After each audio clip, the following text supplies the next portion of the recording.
Oke, assalamualaikum warahmatullahi wabarakatuh. Bertemu lagi di video selanjutnya ya. Kalau tadi kemarin kita sudah bahas tentang proposal, nah kali ini kita akan bahas tentang menulis karya ilmiah. Teks kedua yang akan kamu temukan di pembelajaran di semester 2. Jadi, karya ilmiah ini sebenarnya basicnya mirip dengan proposal. Ya, jadi kalau kita artikan, karya ilmiah itu adalah karya tulis yang sifatnya mencarikan solusi dari sebuah masalah yang ada di lapangan. Jadi intinya tahap dasar ketika kita nulis karya ilmiah, kita harus jeli dalam menemukan masalah. Menemukan masalah itu berarti masalahnya sudah ada di lapangan, tinggal kita temukan. Bukan dicari ya, kalau cari masalah itu orang nggak ada salah, kita lempar batu itu cari masalah. Tapi kalau menemukan itu, dia sudah ada di lapangan, kita tinggal melihat. Misalnya gini, sekarang banyak pelajar itu yang kecanduan game online, misalnya gitu kan. Itu kan masalah sebenarnya. Masalah itu kan terjadi ketika fakta sama ekspektasi tidak berbarengan. Ekspektasi kita ini, faktanya ternyata ini gitu. Itu masalah berarti. Jadi ketika kamu main game, sebenarnya kan tujuan dibuatnya game itu untuk menghibur gitu ya, menghibur manusia. Tapi kalau main gamenya sudah sampai berlebihan, justru bikin orang tua kamu stres, berarti kan game itu sudah tidak terlaksana sesuai ekspektasi ketika ia dibuat. Boleh sih misalnya main game satu hari, katakanlah 1 jam, 2 jam. Tapi kalau kamu main gamenya sampai lupa makan, lupa sholat, lupa bantu orang tua, berarti kamu bukan main game, tapi game yang maini kamu gitu kan. Nah seperti itulah kira-kira masalah yang di lapangan. Terus dari masalah itu kita buat sebuah penelitian nih. Kenapa sih orang yang kecanduan game online itu prestasinya di sekolah rendah? Misalnya seperti itu. Nah, terus kamu adakanlah penelitian, misalnya dari segi wawancara, terus kamu adakan angket, terus kamu buat observasi, lalu hasilnya kamu laporkan, terus kamu mencapai satu kesimpulan yang sifatnya relevan, yang bukan direlevan-relevankan kan, tapi memang ada hubungan. Misalnya, oh ternyata kalau orang main game itu konsentrasinya jadi terganggu, sehingga dia sulit fokus. Makanya dia menurunlah prestasinya. Atau misalnya orang yang kecanduan game itu biasanya kan di game ini nggak semuanya kontennya positif, kadang-kadang kan memuat kekerasan gitu kan. Terus kekerasan itu kan pelan-pelan tertanam di kepalanya karena dia sering mainin itu kan.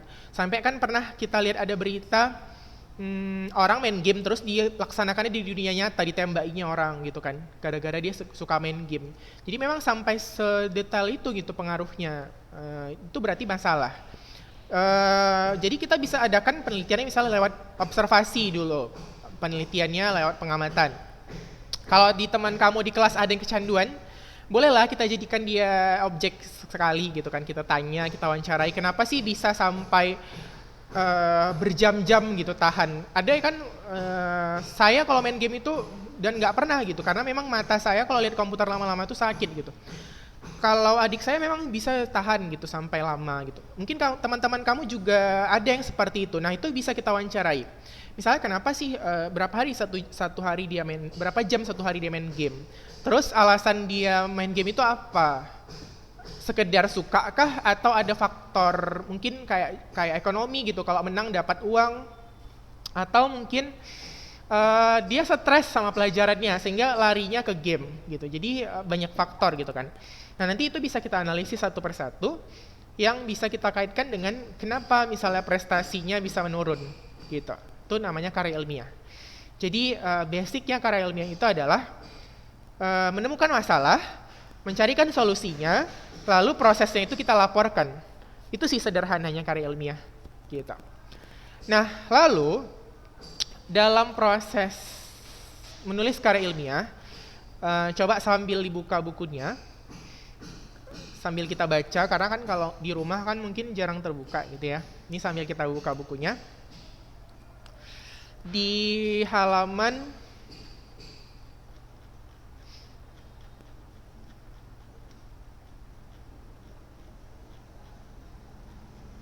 179. Nah, di halaman 179 itu kamu bisa lihat ada judul ya, ada judul. Nah, judul ini biasanya menggambarkan paradigma penelitiannya gitu. Misalnya kalau korelasi biasanya dia bentuknya hubungan. Apa sih hubungannya antara main game sama prestasi belajar? Itu korelatif. Kalau deskripsi dia cuma mendeskripsikan satu hal. Misalnya tanaman bakau membuat pinggiran pantai bebas abrasi. Itu deskripsi. Kita cuma menjelaskan tanaman bakau aja gitu. Terus komparasi, misalnya perbandingan. Misalnya efektivitas penggunaan gambar dalam memahami teks fabel, misalnya gitu. Jadi kita kalau baca fabel lebih efektif kalau pakai gambar ketimbang mungkin sekedar baca teks. Gitu. Nah itu komparasi. Atau lebih bagus mana? Misalnya menggunakan PowerPoint atau langsung media hidup, gitu ya. Udah yang kedua. Udah. Atau media hidup.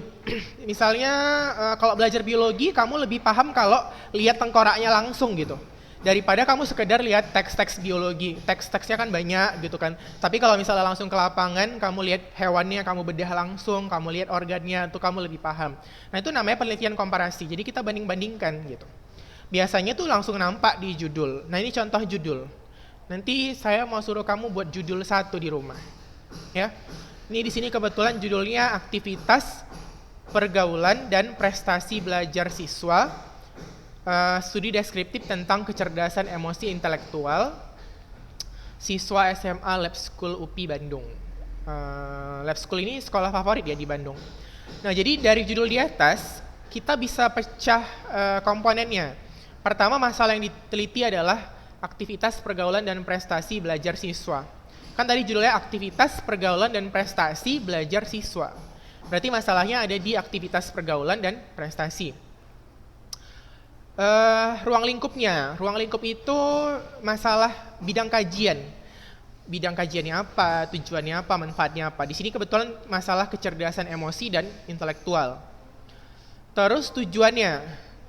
Tujuannya itu untuk mengetahui ada tidaknya hubungan antara aktivitas pergaulan dengan prestasi belajar.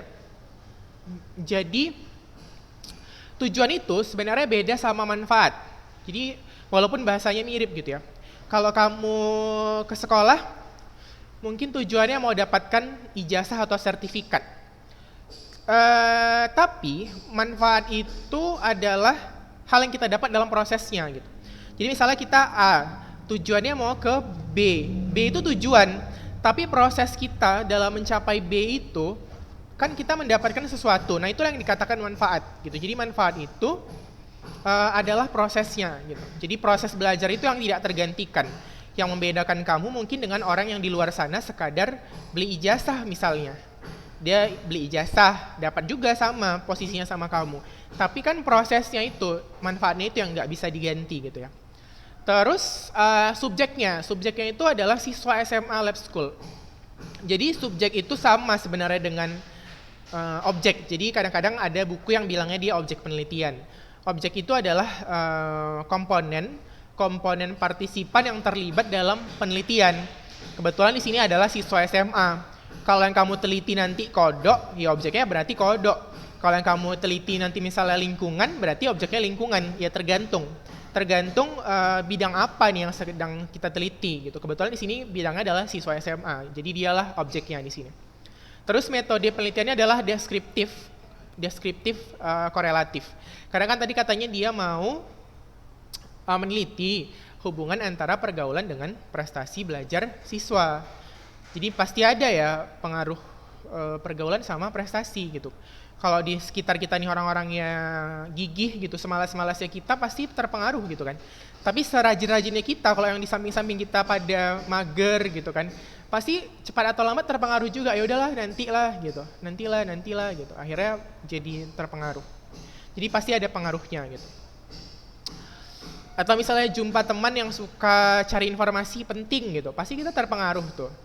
Tapi kalau jumpa temen yang hobinya misalnya apa ya, medsosan aja gitu kan, lama-lama kita pasti kalau dekat sama dia juga terpengaruh gitu. Jadi pasti ada prestasi belajar itu sama aktivitas pergaulan kita gitu. Karena cenderung faktor eksternal itu juga mempengaruhi. Nah terus di sini ada latar belakang. Sebenarnya komposisi latar belakang di karya ilmiah itu tidak jauh berbeda dengan yang di proposal. Tetap komposisinya pertama ada definisi, terus alasan kenapa milih itu, masalah, tujuan penelitian, dan sedikit gambaran solusi. Jadi sampai kamu tingkat S1 juga sebenarnya cuma 5 itu sih komponennya. Pokoknya ada definisinya apa, alasannya, terus tujuannya, masalahnya, sedikit gambaran solusi. Nah itu yang dipakai dalam proses menuliskan karya ilmiah. Tapi sebelum itu, sebelum kita masuk ke tahap-tahap yang ribet itu, sebenarnya yang penting itu masalahnya dulu. Ada nggak masalah yang relevan yang saat ini sedang kamu hadapi gitu. Terus kerangka teori. Jadi kerangka teori ini nanti berkaitan dengan dasar-dasar landasan yang mau kita ambil sebagai acuan. Teori ini minimal ditulis dari buku, dari jurnal juga boleh, terus dari hasil penelitian juga bisa. Tapi nggak boleh ya copy paste dari internet, karena kita nggak tahu kalau di internet itu yang buat jangan-jangan siswa SMP gitu, kamu copy paste, nggak mencantumkan sumber pula gitu kan, bisa berantakan nanti karya ilmiahnya. Jadi perhatikan kalau mau ngambil sumber teori, perhatikan basis teorinya dari mana. Terus nggak boleh copy paste, apalagi kalau sampai terdeteksi satu paragraf, itu sudah masuk ke KUHP, Undang-Undang Hak Cipta ya, dendanya 500 juta, jadi nggak sepele sebenarnya masalah plagiat itu. Kalau ketahuan, kamu bisa digagalkan, kalau udah punya gelar, gelarnya dicopot. Masalah satu paragraf, jadi hati-hati kalau misalnya yang kutip itu, cantumkan sumbernya. Metodenya tadi udah saya bilang ya, ada yang tipenya deskriptif, ada yang eksperimen, ada yang tipenya itu kompilasi atau penelitian kelas. Jadi kalau eksperimen itu kayak anak-anak IPA, misalnya kamu mau menguji kadar asam basa, misalnya kayak sabun. Sabun itu mau kita tahu nih, misalnya asam atau basa, kita kasih kunyit. Kalau kamu pernah nyuci piring mungkin, kalau di blender itu ada bekas kunyit, kamu kasih sabun, warnanya jadi terang kali gitu. Jadi sebenarnya kunyit itu seperti indikator alami basa. Ketika jumpa bahan yang basa, dia warnanya jadi makin terang. Nah itulah eksperimen. Jadi eksperimen itu tipe penelitian yang di situ kita buat, di situ hasilnya nampak gitu. Tapi kalau kompilasi atau penelitian kelas, dia waktunya panjang, nggak bisa langsung di situ kita buat di situ nampak. Biasanya dipakai untuk anak-anak IPS. Misalnya mereka meneliti tingkat inflasi.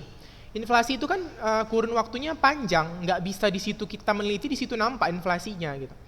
Terus meneliti misalnya degradasi moral, mana bisa satu hari kelihatan, paling nggak berbulan-bulan gitu kan. Nah itu namanya metode kompilasi. Jadi dia melihat dalam periode yang tidak sebentar. Tapi kalau eksperimen, di situ kita neliti, di situ nampak gitu. Itu bedanya. Jadi kalau eksperimen biasanya jangka waktu menelitinya lebih singkat. Oke, terus dari segi pembahasan. Nah, pembahasan inilah yang kita gabungkan nanti hasilnya, hasil penelitian kamu tadi, baik dari segi mungkin hasil angketnya, hasil wawancaranya, hasil informasinya, dikaitkan dengan landasan teori yang kamu cari di landasan teori tadi. Jadi bagaimana sih sebenarnya hubungan antara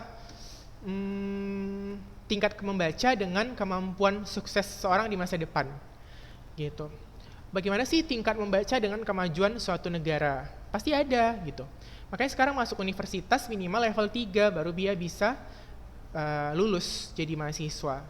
Kalau dia mendapatkan informasi aja sulit, memahami isi bacaan aja yang sulit, pastilah sulit dia nanti jadi mahasiswa gitu kan. Mahasiswa itu kan harus cepat tanggap.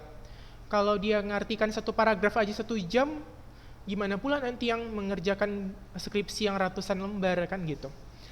Nah kurang lebih seperti itu. Jadi pasti ada korelasi ya antara hasil penelitian kita nanti dengan teori-teori yang ada di lapangan. Satu lagi hal yang penting, teori itu harus teori yang valid dan reliable. Valid itu sesuai dengan kenyataan di lapangan. Misalnya, kalau kamu misalnya meneliti pupuk, kamu kasih pupuk bunganya hari ini subur, besok subur lagi, berarti dia reliable, valid, tetap gitu. Bisa kita jadikan landasan. Tapi kalau misalnya hari ini kamu kasih pupuk dia subur, besoknya lagi kering, besoknya lagi mati, besoknya lagi subur lagi gitu. Nah itu berarti dia nggak bisa dijadikan landasan teori, karena nggak tetap hasilnya gitu. Jadi kalau mau lihat hasil penelitian, carilah yang dia tetap gitu, dari waktu ke waktu sama. Tapi kalau dari waktu ke waktu dia pun berubah-berubah, itu nggak bisa kita jadikan teori. Kenapa? Karena nanti waktu narik kesimpulan, landasannya nggak pasti gitu. Dia aja masih berubah-berubah gitu. Gimana kita mau menggeneralisasikan dia untuk hal yang lain gitu. Kurang lebih seperti itu. Nah di sini halaman 183, kamu bisa lihat ada contoh karya ilmiah ya, tentang sastra klasik. Nanti bisa dibaca sendiri aja ya, di rumah. Oke, di situ ada kajian pustakanya juga. Dan di situ ada syarat-syaratnya katakan. Sebuah karya ilmiah itu menyajikan masalah yang sifatnya objektif dan faktual. Objektif itu apa adanya, kalau faktual itu baru. Karena orang nggak tertarik lagi sama hal-hal yang lama. Misalnya kamu meneliti fosil, kalau baru ditemukan fosilnya oke lah, tapi kalau fosil-fosil lama diteliti lagi, sepertinya orang kurang interest gitu ya, kurang tertarik sama hal-hal seperti itu lagi gitu. Terus dia harus sistematis, berurut, jadi jangan berantakan urutannya, harus dari yang sederhana ke yang kompleks. Kalau enggak nanti pasti rancu tuh hasilnya. Logis, bisa diterima akal sehat. Jadi kalau misalnya kamu meneliti sesuatu yang sifatnya metafisika, seperti hantu misalnya, ilmu kedukunan, itu nggak bisa dijadikan karya ilmiah gitu, karena bukti empirisnya nggak ada di lapangan. Misalnya dia kesurupan, beneran kesurupan atau dibuat-buat sih sebenarnya gitu, itu nggak bisa kita jadikan karya ilmiah, karena nggak ada data spesifiknya, dan nggak bisa kita ujikan ke semua orang gitu kan. Tapi kalau misalnya seperti vaksin, misalnya seperti vitamin, nah itu kan bisa kita ujikan ke orang lain, reaksinya mungkin sama atau beda, tuh dia bisa dijadikan karya ilmiah. Terus dia sifatnya impersonal, artinya tidak mengandung perasaan-perasaan pribadi. Jadi kalau meneliti itu jangan pakai rasa-rasa, tapi lihat hasil datanya. Jangan saya rasa gini lah, rasaku seperti itulah gitu. Jangan dirasa-rasa, karena kadang-kadang yang kita rasa itu belum tentu benar. Apalagi Indonesia kan, jawab soal bahasa Indonesia sering merasa-rasa, padahal yang digunakan dalam konteks sehari-hari itu sering yang salah gitu. Kita kan sering kali membenarkan yang biasa gitu, bukan membiasakan yang benar gitu. Jadi karena biasa kita anggap benar gitu. Misalnya melanggar lampu merah, udah biasanya itu benar lah, itu berarti gitu. Padahal itu tetap aja salah walaupun udah biasa gitu. Jadi seperti itu, kurang lebih dia tidak bisa bersifat impersonal. Jadi jangan pernah buat karya ilmiah pakai dasar atau basis perasaan pribadi. Dugaan-dugaannya boleh, tapi harus dibuktikan pakai data. Nah misalnya seperti ini, ada nih gambarnya kan, zat besi penting untuk bayi dan ibu hamil. Kalau kekurangan zat besi bisa nanti prematur, terus dia bisa mati bayinya gitu, bisa nggak tumbuh sempurna. Ada nggak pembuktiannya? Ada. Misalnya coba lihat ibu-ibu yang biasanya stres atau kurang mendapat asupan zat besi, bayinya lahirnya kecepatan gitu, misalnya 7 bulan udah lahir, atau lahir sih 9 bulan, cuman lambat kali pertumbuhannya, misalnya lama jalannya, terus susah bicara. Nah mungkin waktu dia di kandungan itu pembentukan otaknya nggak stabil, karena apa? Misalnya kurang zat besi. Dan itu bisa dibuktikan. Misalnya kita lihat aja dari hasil wawancaranya, dia mengkonsumsi apa selama hamil misalnya gitu. Terus misalnya penelitian tentang tumbuhan yang sederhananya aja. Kita tahu tumbuhan itu butuh matahari. Tapi kok di dalam ruangan bisa hidup ya gitu. Mungkin karena ada lampu gitu. Coba kamu letakkan tumbuhan di dalam ruangan yang benar-benar nggak ada udara, nggak ada cahaya sedikit pun. Tumbuh nggak? Mungkin tumbuh, tapi nggak subur gitu. Atau daunnya nanti jadi terlalu hijau, terus dia jadi besar kali tinggi, tapi nggak berbunga dan nggak berbuah. Itu ciri tumbuhan yang nggak ada zat klorofil karena dia nggak dapat matahari. Jadi nggak sukses pembentukannya. Gitu-gitu kurang lebih. Jadi kita bisa uji itu ke semua tumbuhan gitu kan. Kalau bisa seperti itu berarti dia datanya valid gitu. Kurang lebih begitulah cara kita melakukan penelitian. Jadi lakukanlah lebih dari satu sampel. Kalau cuma satu aja masih bisa salah. Oke. Itu untuk sistematika awal. Terus kalau untuk konten isi, kita kembali ke PowerPoint ya. Saya tukar. Nah ini.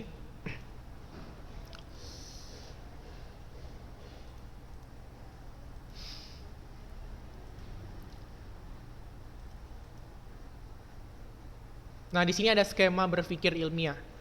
Jadi katanya ada rumusan masalah, konsep teori yang relevan, terus ada penemuan yang relevan, kita satukan jadi hipotesis. Hipotesis itu belum tentu benar.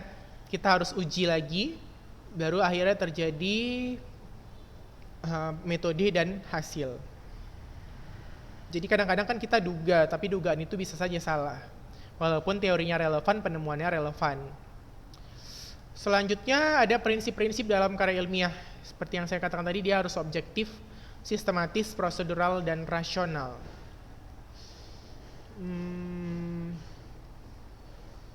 Oke, ini tadi sudah kita bahas.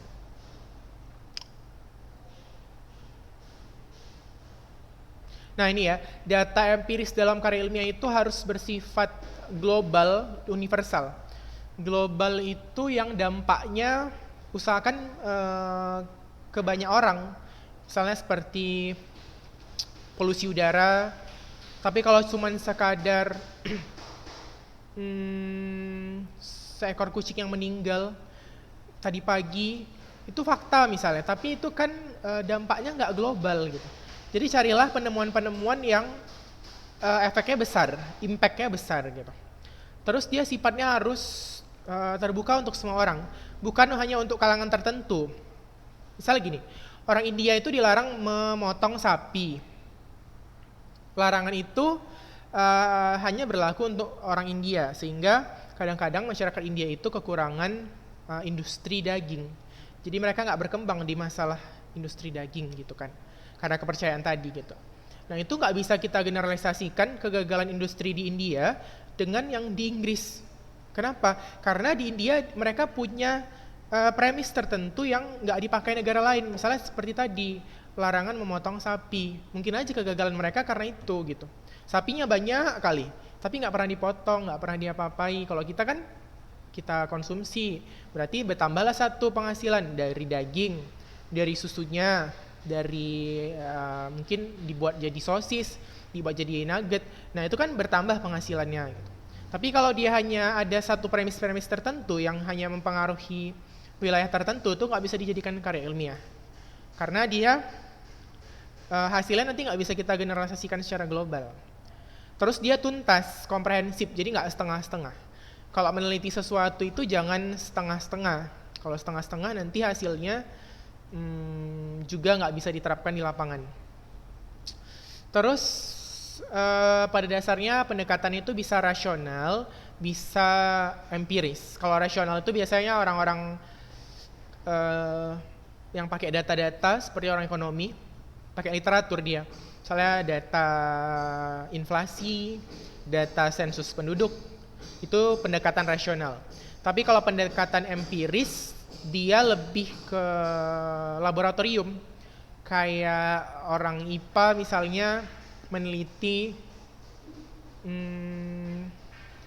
tumbuhan yang bisa hidup dalam cuaca kering, atau meneliti kadar kelembapan kulit ketika kita menambahkan basa tertentu pada sabun. Nah itu bisa, itu namanya pendekatan empiris. Jadi dia didasarkan pada data-data tertentu yang bisa kita buktikan. Tapi kalau nggak bisa, ya mau nggak mau memang harus pakai data jurnal, buku, gitu-gitu sih. Oke, karangan ilmiah itu memiliki beberapa tujuan. Pertama, tujuannya itu memberikan penjelasan. Jadi kadang-kadang sih orang buat karya ilmiah itu memang hanya sekedar ngasih informasi. Untuk memberikan komentar, misalnya ada perusahaan karet yang buang limbah itu ke sungai. Terus kita buat karya ilmiah, dampak limbah karet terhadap ekosistem sungai dan kesehatan air. Itu boleh sebagai bahan kritik gitu. Sebenarnya kita buat itu bukan mau ngasih informasi, taunya dia mungkin itu bahaya. Tapi kita buat itu supaya dia lebih merasa terkritik gitu. Itu boleh. Terus memberikan saran. Saran misalnya di Indonesia kan sering kebakaran hutan ya. Bukan kebakaran sih, mungkin sengaja dibakar untuk membuka lahan. Tapi kalau di luar negeri ada tuh namanya kambing, lupa saya, di Australia, tapi kambingnya itu bisa manjat pohon. Jadi dia bisa makan kayu-kayu yang keras sama tumbuhan yang keras-keras gitu. Nah jadi mereka kalau mau buka lahan, mereka nyebar kambing itu di hutan-hutan. Besok-besoknya itu tinggal kayu-kayunya aja. Jadi kayunya tuh tinggal ditebang, terus kambingnya udah gemuk gitu. Jadi kan dua keuntungan, kayunya dapat, kambingnya dapat, jadi berdaging gitu. Kita buat karya ilmiah tentang itu, kita sarankan ke Indonesia. Indonesia kan kadang-kadang kan terlalu cerdas gitu kan, misalnya bakar hutan. Satu udah polusinya dapat polusi, terus hutannya rusak, kayunya pun jadi gosong, nggak bisa dimanfaatkan gitu kan. Seperti itu contoh karya ilmiah yang membutuhkan saran. Terus menyampaikan sanggahan, misalnya hipotesis, membuktikan hipotesis atau sanggahan terhadap bidang kajian atau teori tertentu. Banyak loh teori-teori yang dari waktu ke waktu itu kadang-kadang baru ketahuan salahnya setelah kita kaji gitu. Misalnya teori tentang Charles Darwin kan bilang manusia itu asal dari monyet. Nah itu ternyata setelah dilakukan penelitian modern, nggak ada itu manusia itu dari monyet. Ya monyet aja, manusia aja gitu kan. Walaupun dari struktur tubuh dan volume otak mirip gitu. Nah seperti itu. Jadi kenapa gitu? Kalau memang manusia itu transisi dari monyet, harusnya kan ada organisme transisi yang muncul di lapangan. Misalnya manusia yang masih berbulu agak-agak kuning kayak simpanse, terus atau ada yang wajahnya masih bulat atau hitam kulitnya seperti simpanse gitu. Ternyata kan nggak ada kita temukan yang seperti itu di lapangan. Ya udah manusia itu lahir ya udah perfect aja langsung gitu kan. Nah berarti teori itu tidak bisa dibenarkan. Jadi kadang-kadang kita buat karya ilmiah itu untuk meruntuhkan teori sebelumnya yang mungkin keliru gitu. Misalnya teori ekonomi sekarang, kalau dulu kan mungkin orang masih berpegang pada teori dengan modal sekecil-kecilnya, untung yang sebesar-besarnya. Nah ternyata di ekonomi modern itu nggak diberlakukan lagi, karena apa? Ternyata banyak dampak negatifnya. Misalnya orang jadi jualan bakso pakai boraks, modalnya kecil, untungnya besar. Atau misalnya jual mie pakai formalin. Nah akhirnya teori ekonomi yang modal sekecil-kecilan untung sebesar-besarnya itu udah dihapuskan pada saat ini. Karena setelah diteliti, setelah dibuat kajian, dampaknya itu negatif gitu. Orang jadi akhirnya berlomba-lomba buat modal kecil tapi cari untung yang besar. Pasti lama-lama di dalamnya ada kecurangan gitu.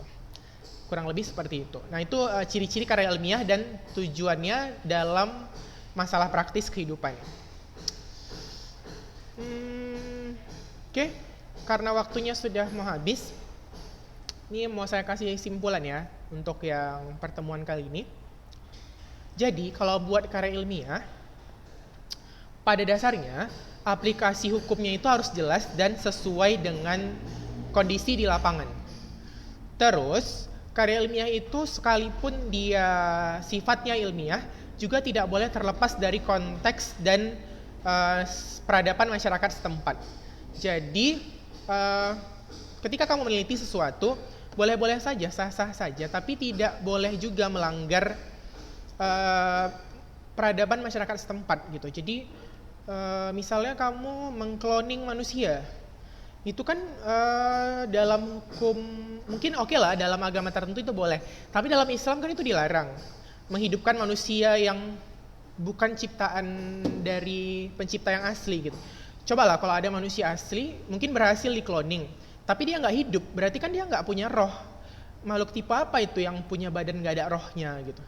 Nah itu kan dari segi sosial, dari segi kajian agama, dari segi humanisme juga sebenarnya nggak boleh gitu, karena penelitian-penelitian seperti itu melanggar etika dasar kita. Boleh sih mengembangkan keilmuan, tapi ada batasannya juga gitu. Masa iya kita menghidupkan manusia baru yang dasarnya nggak tahu gimana, karena kan ada penelitian kemarin cloningnya berhasil tapi dia nggak hidup, karena manusia itu pada dasarnya kan adalah makhluk yang dua, ada roh ada jasad gitu. Nah itu yang nggak boleh dilakukan, karena takutnya akan terjadi organisme-organisme baru yang di luar kendali kita gitu, di luar kebiasaan. Misalnya kita buat penelitian menyilangkan antara biawak dengan komodo, tiba-tiba berhasil, terus ada organisme baru yang ternyata hasilnya mutan gitu, seperti corona itu kan organisme mutan, virus mutan sebenarnya, gabungan antara ular dan tikus virusnya gitu kan, bahaya ternyata. Dampaknya besar nggak? Itu baru seukuran virus. Coba kalau seukuran hewan atau seukuran manusia, gara-gara satu penelitian kita menghasilkan makhluk mutan yang dampaknya itu di luar prediksi kita. Jadi dalam melaksanakan penelitian boleh, tapi kita juga nggak boleh terlepas dari konteks kemasyarakatan, terus mungkin norma hukum agama juga gitu ya, pada masyarakat tertentu itu juga harus dipertimbangkan. Oke, itu saja untuk hari ini. Terima kasih sudah melihat videonya. Silahkan kalau ada pertanyaan boleh di Japri atau via WA Group. Assalamualaikum warahmatullahi wabarakatuh.